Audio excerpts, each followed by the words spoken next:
Père céleste, Dieu très haut, éternel des armées, me voici humblement devant ton trône pour t'adorer, pour manifester mes gratitudes envers toi. Oui, tu es bon pour moi, car tu m'as jusqu'à maintenant donné la vie sur la terre avec la promesse de la vie éternelle selon ma conduite. Conduis-moi par ta main puissante et agis pour moi contre tous mes ennemis et de tous mes adversaires. Qu'ils soient vengés et condamnés selon leurs crimes. Je te dis merci pour la création, merci pour tout. Que ta lumière m'éclaire. Augmente en moi la foi de toujours croire en toi, malgré les exigences et les tentations de ce siècle. Je m'appelle Boniface Pardon, votre serviteur. Je vous salue courageusement dans la foi de notre Seigneur Jésus-Christ, le roi des rois, le Messie qui était venu nous sauver. Qu'il en soit ainsi. Enfin, je vous dis merci et bienvenue sur le web, chers internautes, à l'écoute et à la visualisation de cette nouvelle édition pour votre sanctification. Le titre d'aujourd'hui, c'est Une voix descendue du ciel apprend au roi Nebuchadnezzar qu'on va t'enlever le royaume. Daniel 4, verset 28 à 31. Toutes ces choses se sont accomplies sur le roi Nebuchadnezzar. Au bout de 12 mois, comme il se promenait dans le palais royal à Babylone, le roi prit la parole et dit, n'est-ce pas ici Babylone la grande que j'ai bâtie comme résidence royale par la puissance de ma force et pour la gloire de ma magnificence.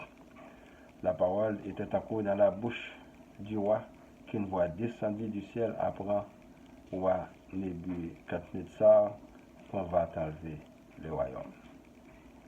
Pour la prédication, mes frères et sœurs dans le Seigneur, que la grâce et la paix de Dieu soient toujours avec vous.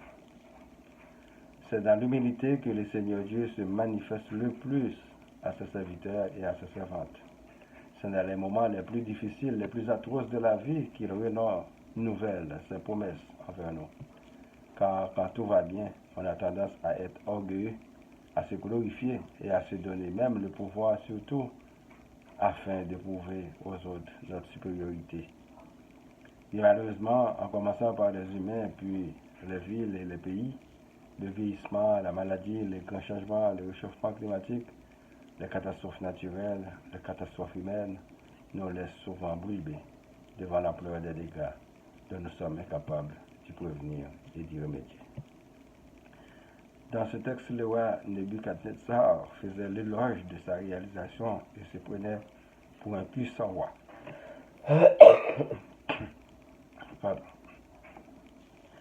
Pendant qu'il a oublié le Seigneur Dieu qu'il avait créé et le fait devenir roi pour le servir et servir son peuple. Cela pourtant prend une seconde près que Dieu met fin à tout. Il décide de par son pouvoir de laisser vivre quelqu'un ou de le laisser périr.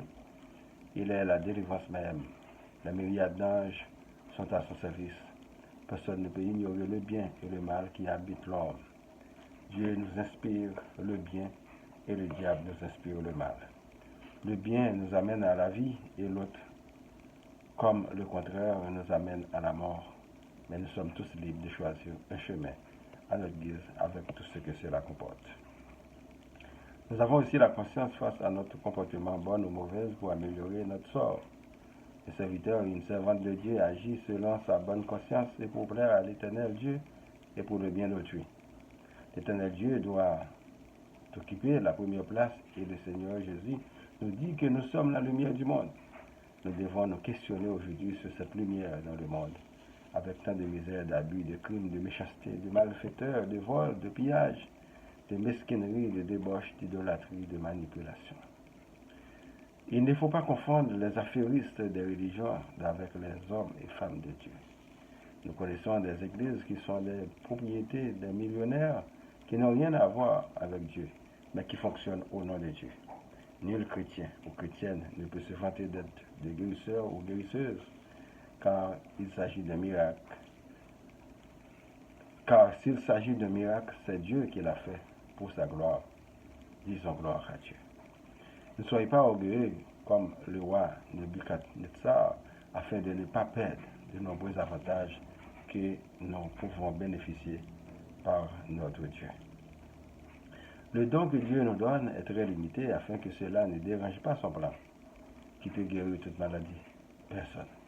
qui peut vivre éternellement? Personne. Donc, par manque de connaissances, nous périrons. Avec la connaissance, l'élevage, l'agriculture peuvent nourrir un pays, mais par manque de connaissances, le peuple cause de faim. Que le Seigneur Dieu nous donne la connaissance nécessaire de pouvoir faire des merveilles. Peuple haïtien, comment nous souhaitons nos papiers malgré ça que Dieu vivant. Allons dire merci, même là, nous pas contents qu'on y a. Nous croyons que les poils fait nous contents. Lycée créateur et ennemi, c'est destructeur. La crasé brisé tout le monde qui n'est pas d'accord avec lui. Est-ce que l'ennemi a construit côté l'IA? Non, mais ce n'est pas construit côté l'IA parce qu'il n'a pas d'intérêt là. Lycée apatride, nous maîtrisons. Combien de pays sur la planète là qui comptaient sur l'aide Haïti? Aucun pays.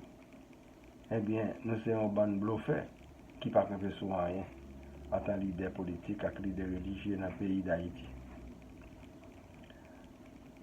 Qui sont faits pour le peuple pour diriger?